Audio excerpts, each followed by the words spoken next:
Hi, I'm Claire MACEDA, and I go to Fiorello H. LaGuardia High School of Music and Art and Performing Arts.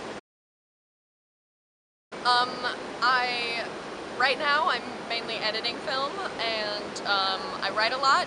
I've been writing a lot, but I go to LaGuardia for drama, so I've been acting since I went there and since before when I went to PBAS, and being an actor has kind of made me discover that I want to do other things in a good way. It's not like I was like, oh, I can't curse. Not like I was like, fuck this, but like it kind of made me understand what it's like to be on the other side, and it made me understand how to deal with actors more and how to deal with characters and storylines by being in them myself.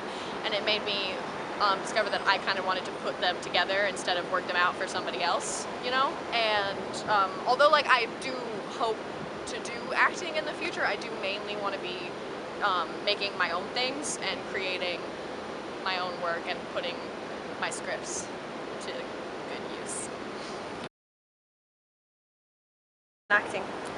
Probably sophomore year of high school, so like a year and a half, 2 years ago, I started writing more for myself, and then I discovered that I wanted to write more for other people. There's this, I'm not done with it, but there's a script that I've been working on for a really long time, and I kind of write a couple pages every now and then, but it's a story that I've had in my mind since like 5th grade, and it's about like this little girl that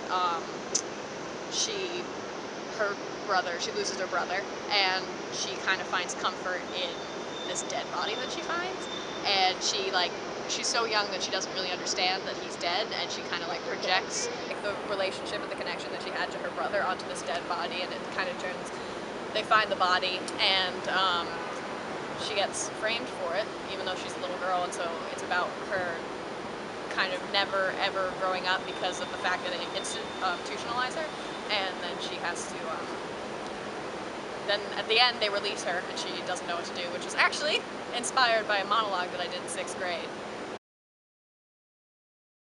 The monologue was about a girl being released from an insane asylum. I wrote this monologue that I did in 6th grade, and it was about a girl being released from an insane asylum and not knowing how to survive and wanting to go back, even though like typically you want to get out of prison and mental institutions.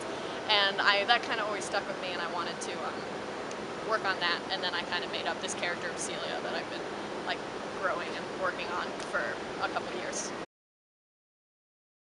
Oh, that's hard. There's a lot of people that inspire me. Like celebrities, there are people that inspire me.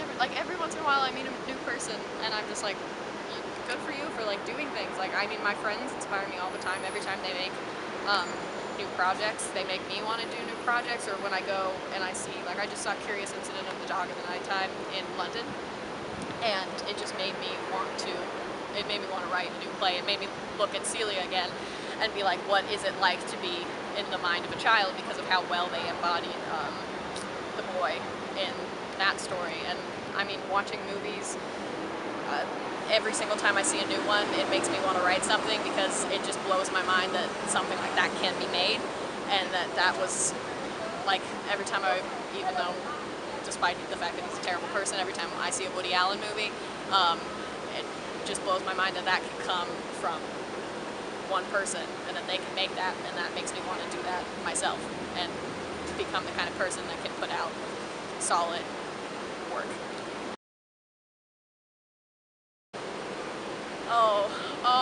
Okay, Reservoir Dogs. Reservoir Dogs, I've probably watched it 100 times. It's one of the best movies ever made.